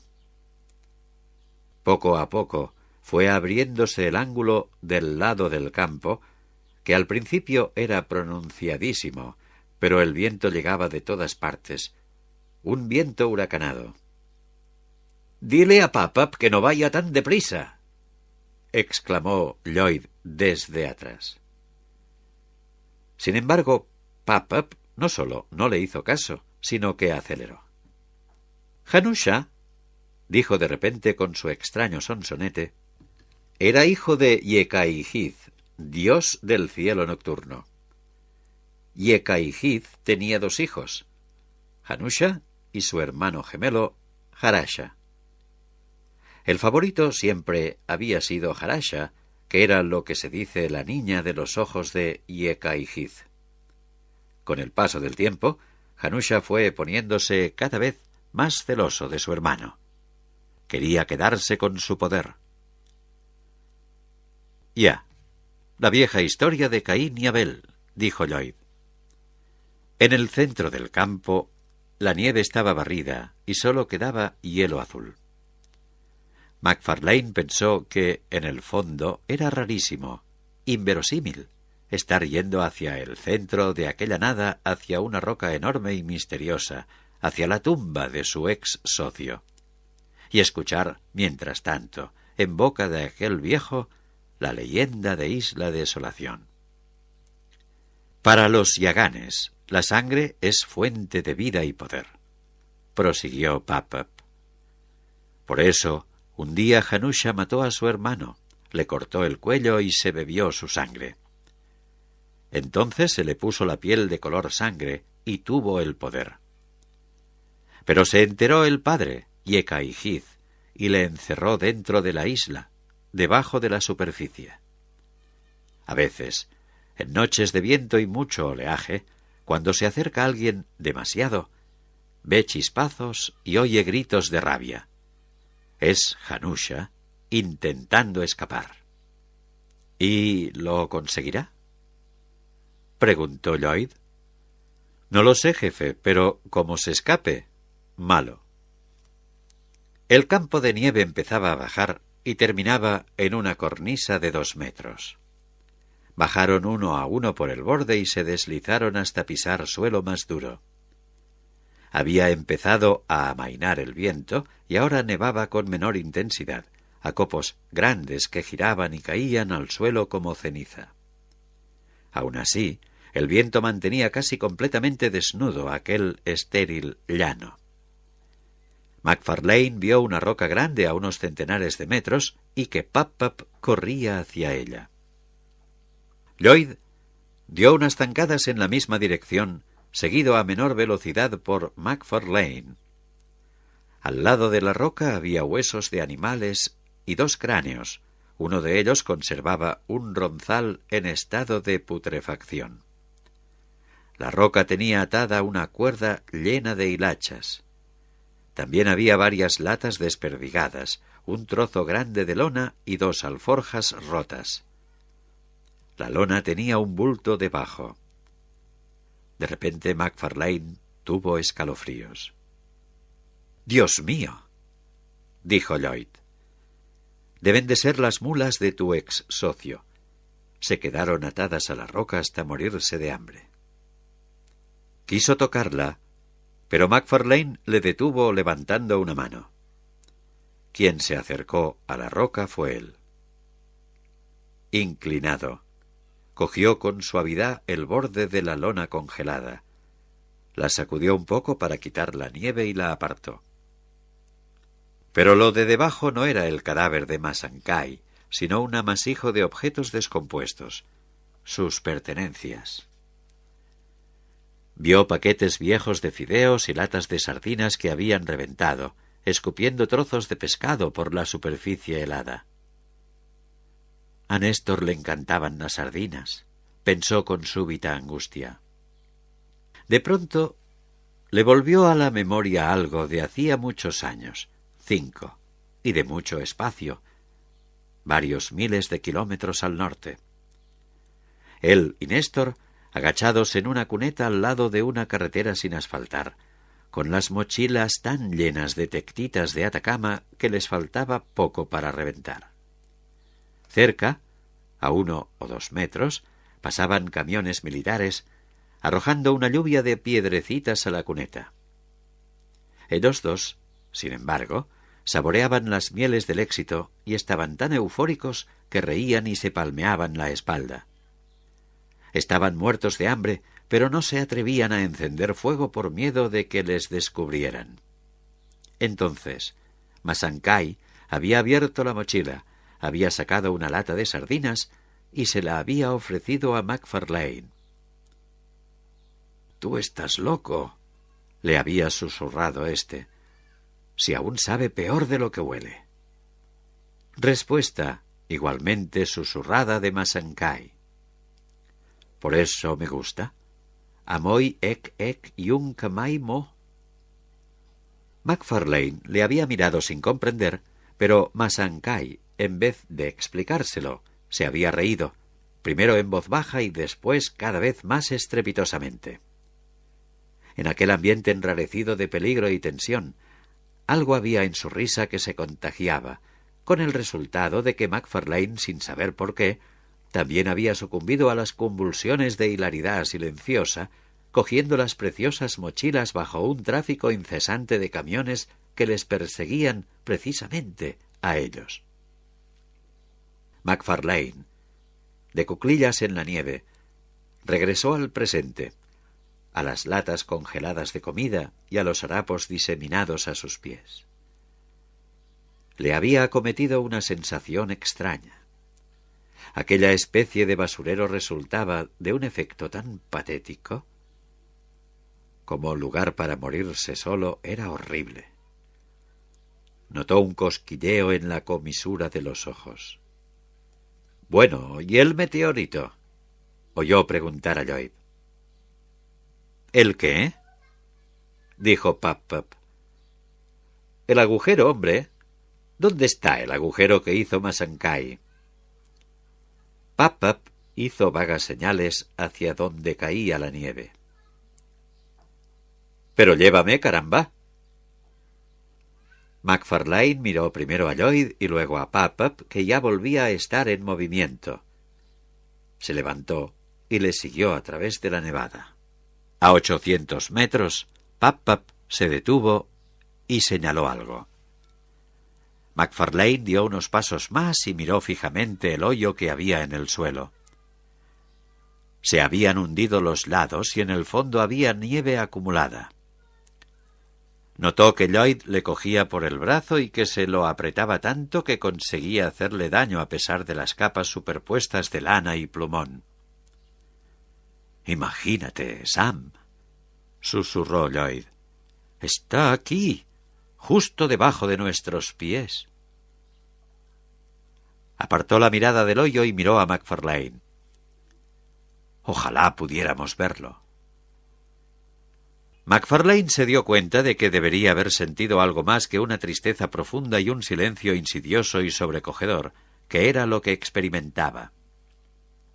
Lloyd se quitó la mochila, la desabrochó y sacó un termo con 3 vasos de plástico. ¿Un poco de chocolate caliente? Con mucho gusto. Lloyd sonrió compungidamente. Ellie es un puñetero. Debería habernos puesto una botella de coñac. Suerte que al menos está caliente. Desenroscó la tapa, llenó los vasos y levantó el suyo. Lo mismo hicieron tanto MacFarlane como Pap-Pap. Por el meteorito desolación. La nevada silenciosa amortiguó la voz de Lloyd. Masancay, se oyó decir a MacFarlane tras un breve silencio. ¿Cómo? El meteorito Masancay. Sam, eso no es de protocolo. Los meteoritos siempre se bautizan por donde sean. MacFarlane sintió disolverse la sensación de vacío. Ni protocolo ni hostias, dijo bajando el vaso. Lo encontró él, no usted, ni yo. Dio la vida por él. Lloyd le miró como diciendo: «Es un poco tarde para ataques de ética». «Ya lo discutiremos», dijo serenamente. «Ahora a brindar». Hicieron chocar los vasos de plástico y se bebieron de un trago el chocolate caliente. Pasó invisible una gaviota y la nieve se llevó su triste grito. MacFarlane tuvo una sensación muy agradable de calor en el estómago y de repente se le fue el enfado. Ya oscurecía, y los bordes de su pequeño mundo se habían teñido de un blanco que derivaba hacia el gris. Lloyd recogió los vasos y volvió a metérselos en la mochila junto con el termo. Era un momento un poco incómodo. Quizá, pensó MacFarlane, como todos los que se vivían como algo histórico. No obstante, la desazón tenía otro motivo. Todavía no habían encontrado el cadáver. MacFarlane se dio cuenta de que temía levantar la vista del suelo por medio al descubrimiento. Temía girarse hacia Pap-Pap y preguntar dónde estaba. Lloyd volvió a demorarse en la contemplación del hoyo que tenía delante. Después consultó su reloj.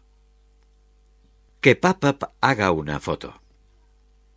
MacFarlane hizo lo debido, colocarse junto a Lloyd mientras éste le pasaba la cámara a Pap-Pap. Justo en el momento en que hacía clic el obturador, Lloyd se puso tenso y fijó la mirada a media distancia. «¿Has visto?», dijo, señalando por encima del hombro de Pap-Pap.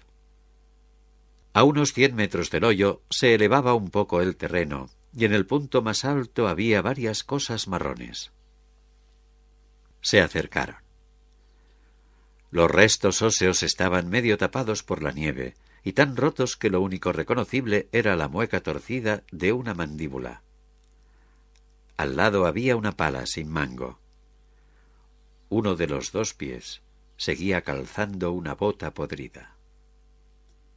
«Masancay», susurró Lloyd. MacFarlane se quedó callado. Él y Masancay habían compartido muchas cosas. Su ex amigo y ex cuñado, reducido a frío amasijo de huesos rotos en el culo del mundo. ¿De qué había muerto? ¿De frío? ¿De un infarto imprevisto? De hambre no, evidentemente, porque al lado de las mulas sobraba la comida. ¿Y qué había roto y dispersado los huesos? ¿Pájaros? ¿Animales? La isla no parecía contener ninguna forma de vida. Y Pap-Pap ni siquiera se había molestado en enterrarle. Lloyd se volvió hacia Pap-Pap. —¿Usted sabe de qué murió? Pap-Pap se limitó a hacer un ruido por la nariz. —Ya, Hanusha.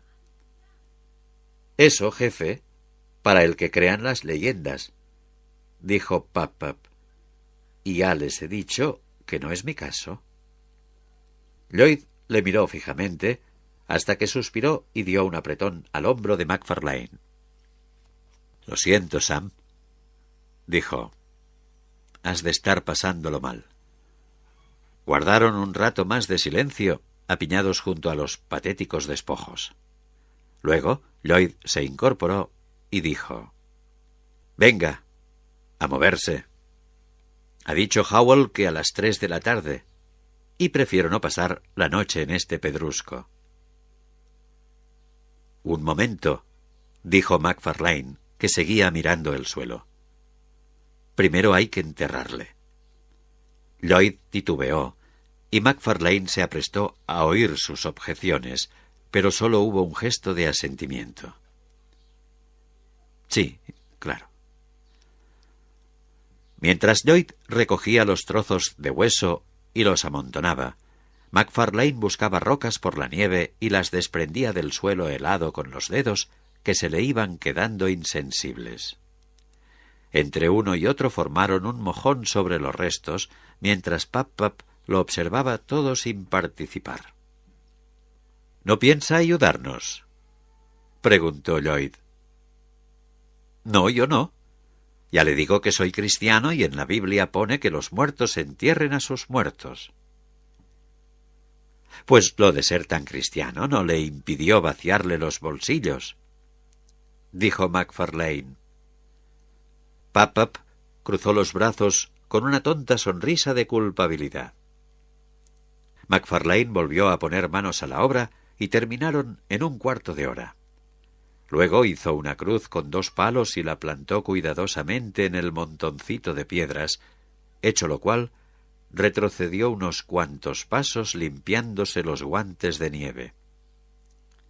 Canticum gradum de profundis clamavi ad te Domine, dijo entre dientes.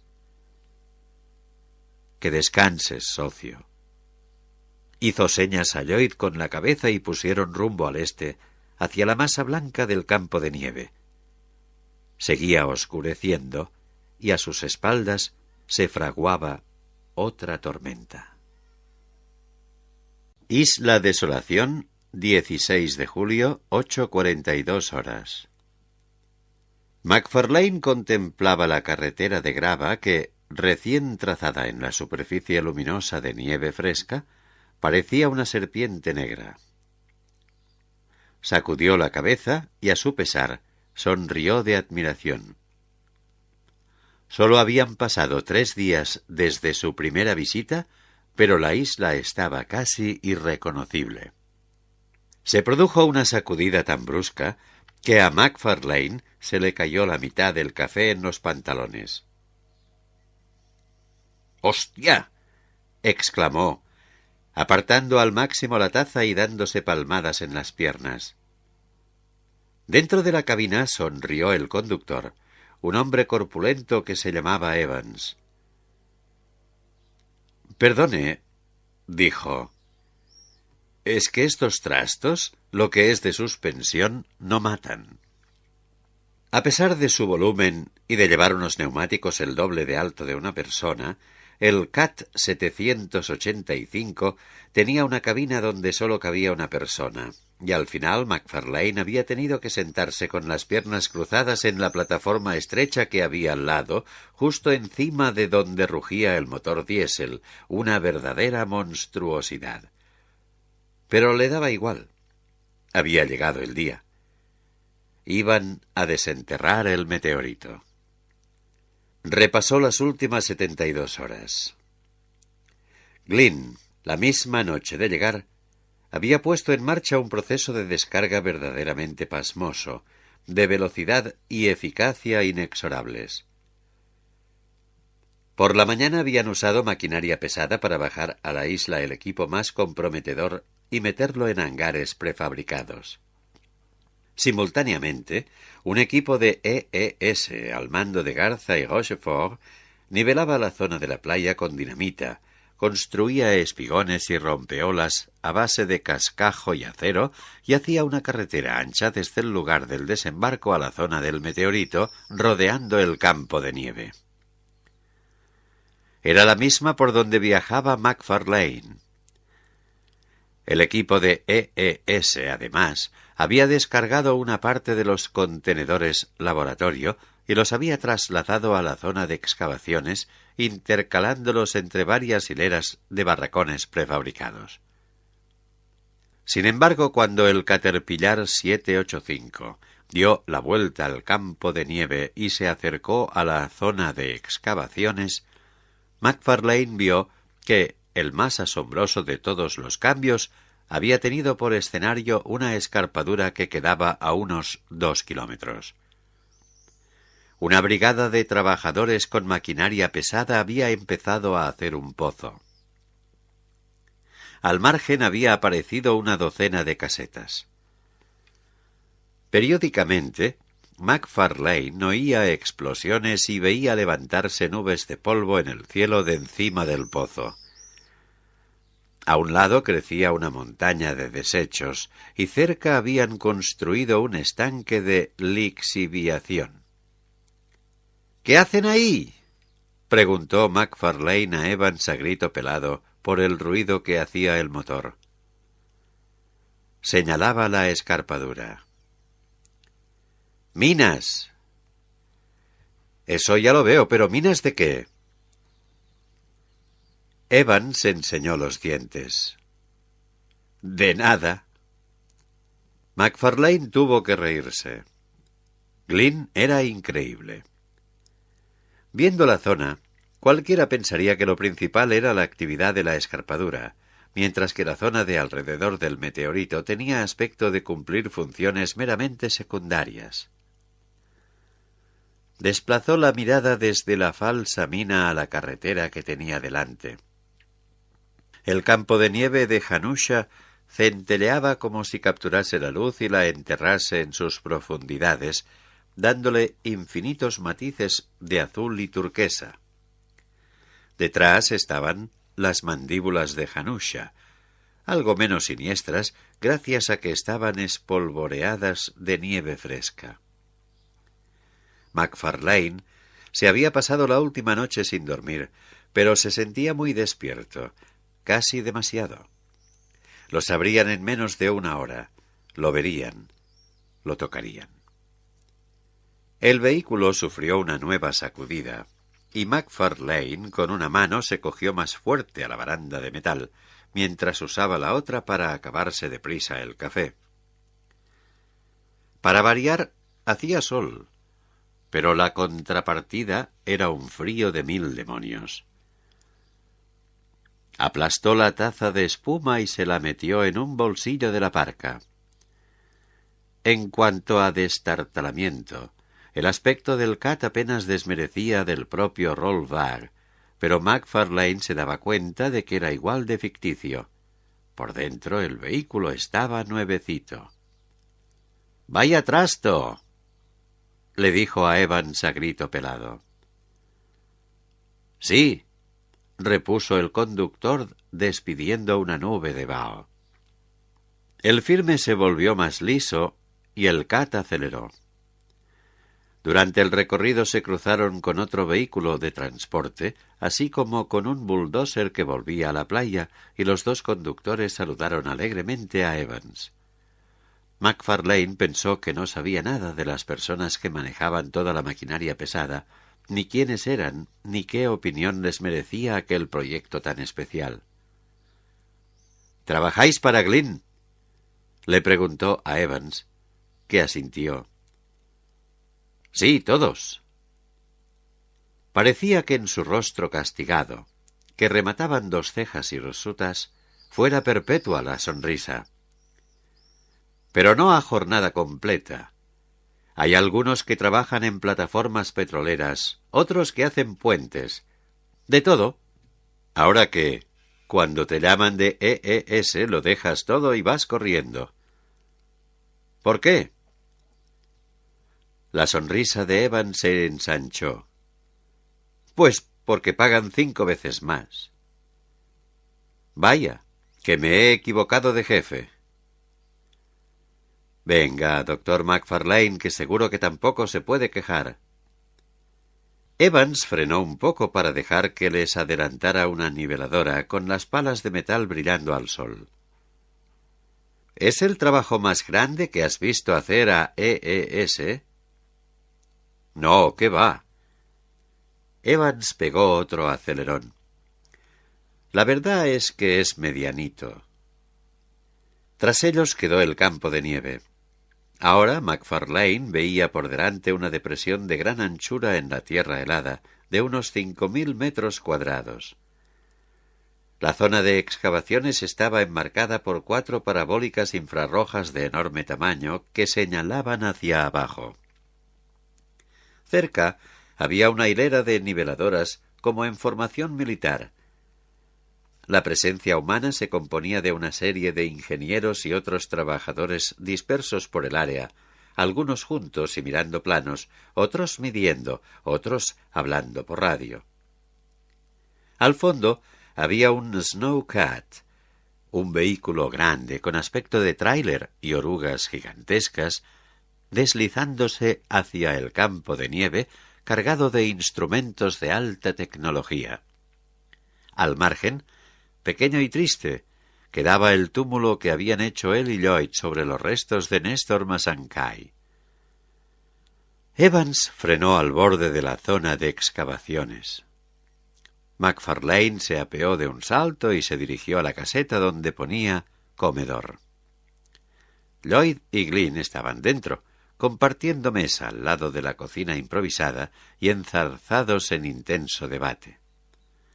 Amira se encontraba delante de una plancha, llenándose el plato de comida. Cerca estaba John Pup, acurrucado y durmiendo la siesta. Olía a café y bacon. —Ya era hora —dijo Amira al volver a la mesa con una docena o más de lonchas de bacon en el plato. —¡Qué manera de remolonear! Debería dar ejemplo a su ayudante.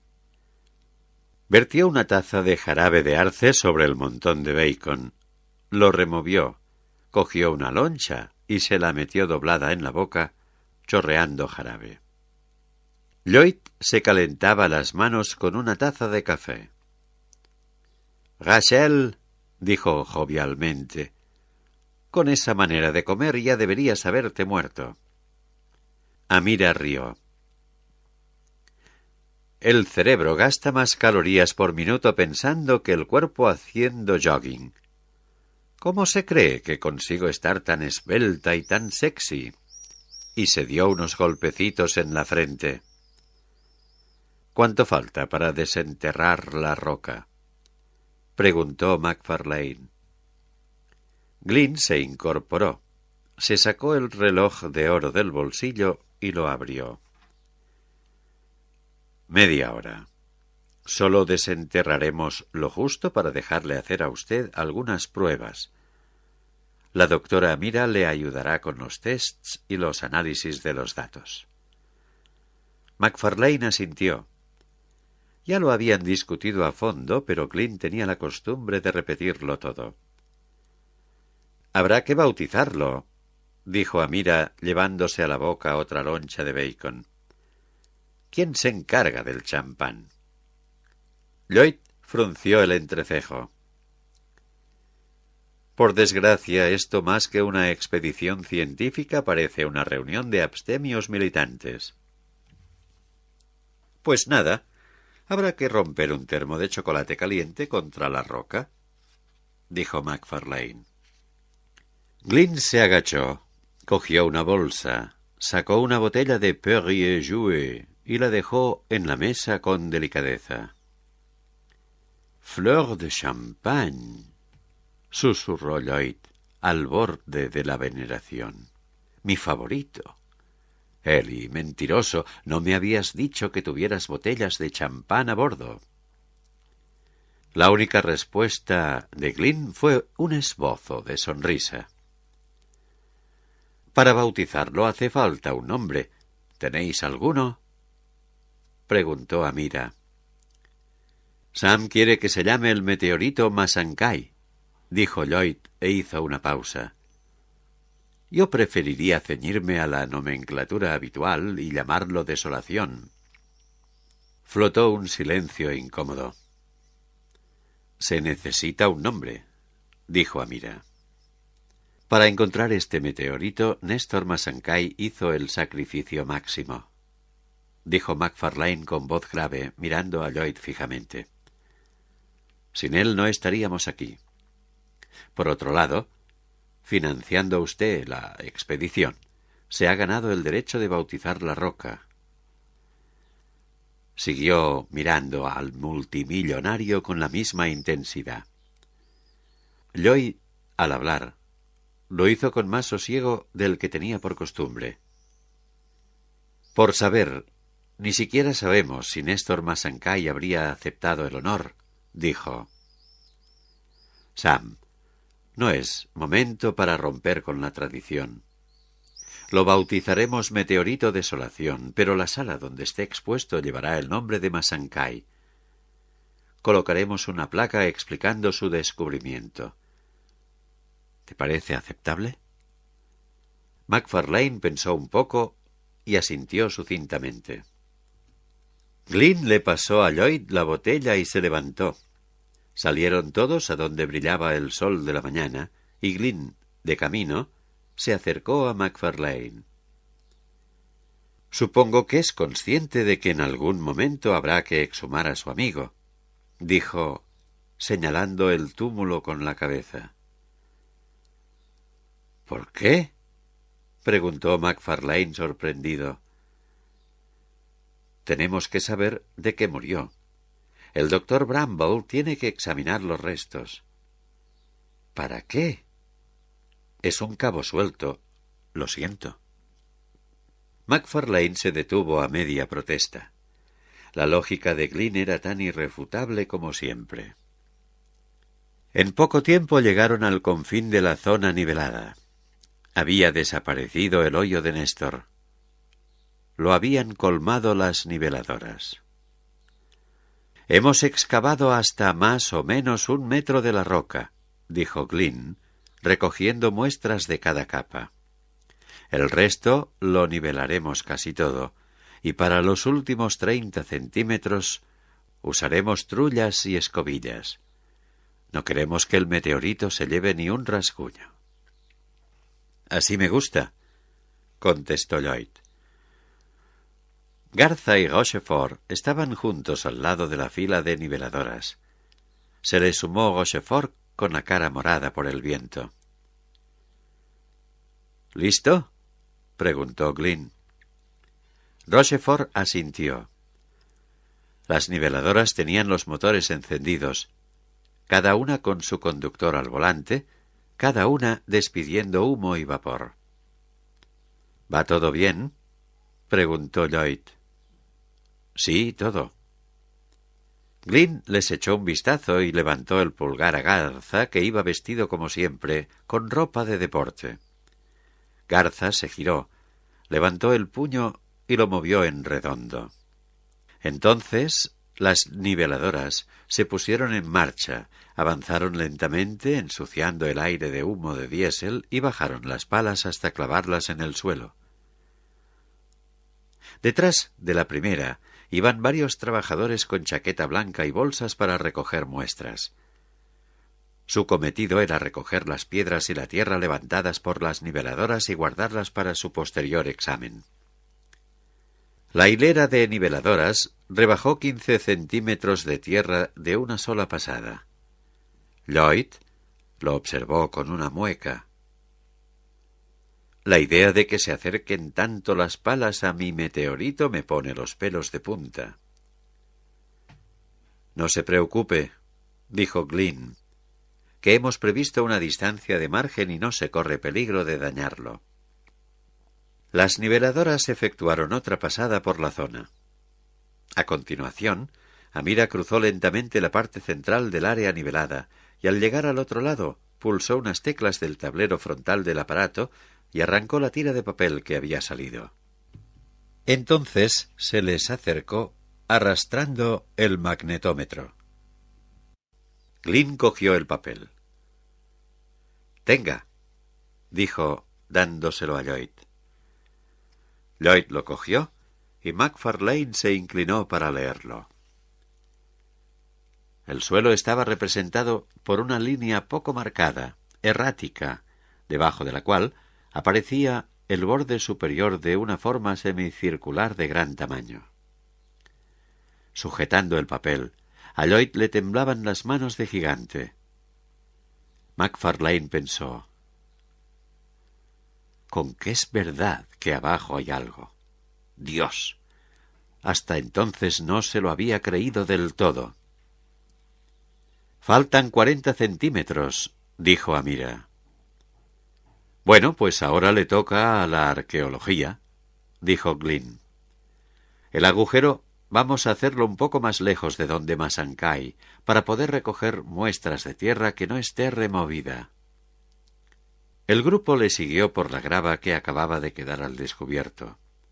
Amira hizo unas cuantas lecturas más, clavó algunos palos y ató unos cordeles para formar un cuadrado de 2 metros de lado. Entonces se acercó el grupo de trabajadores y empezó a apartar tierra del cuadrado usando paletas, todo con sumo cuidado. «¿Por qué no está helado el suelo?», preguntó McFarlane. Glynn señaló las 4 torres con la cabeza.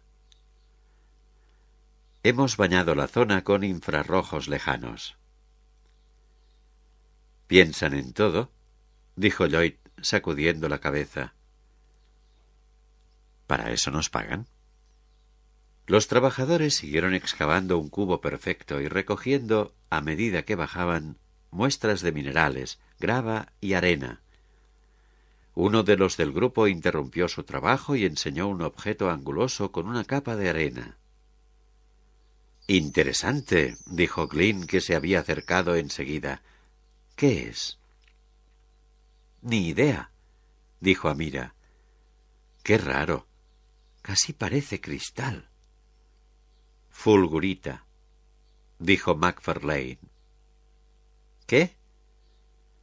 «Fulgurita. Es lo que pasa cuando cae un rayo muy fuerte en arena mojada. Funde la arena a lo largo y forma un tubo de cristal». «Por algo le he contratado», dijo Lloyd, mirando alrededor con una sonrisa satisfecha. «Aquí hay más», dijo otro trabajador. Levantaron la tierra con muchas precauciones hasta dejar una especie de rama brotando de la arena. «Los meteoritos son ferromagnéticos», dijo McFarlane, poniéndose en cuclillas y extrayendo el objeto de la arena con los guantes. «Este seguro que ha atraído unos cuantos rayos». Prosiguió la excavación, con el resultado de varias fulguritas más que se envolvieron en papel de seda y se metieron en cajas de madera. Amira rastreó la zona con el aparato. 15 centímetros más, dijo. «Ahora con las escobillas», dijo Glynn. Dos hombres se agacharon alrededor del agujero y el resto se colocó detrás. McFarlane vio que a aquella profundidad la tierra estaba húmeda, casi saturada de agua. Más que apartar arena, lo que hacían los trabajadores era quitar barro. Centímetro a centímetro fue aumentando la profundidad del hoyo ante el silencio general.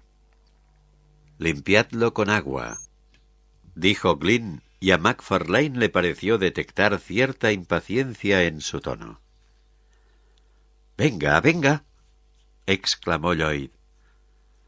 Llegó corriendo uno de los trabajadores, desenrollando una manguera pequeña, y Glynn se ocupó personalmente de coger la boca, dirigirla hacia el meteorito cubierto de barro y apretar.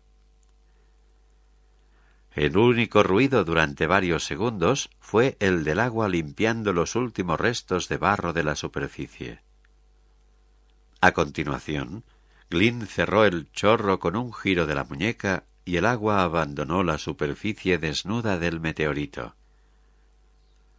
Al principio se adueñó de los presentes una especie de parálisis, un momento eléctrico de suspensión. Lo siguiente fue el ruido de la botella de champán chocando con la tierra mojada.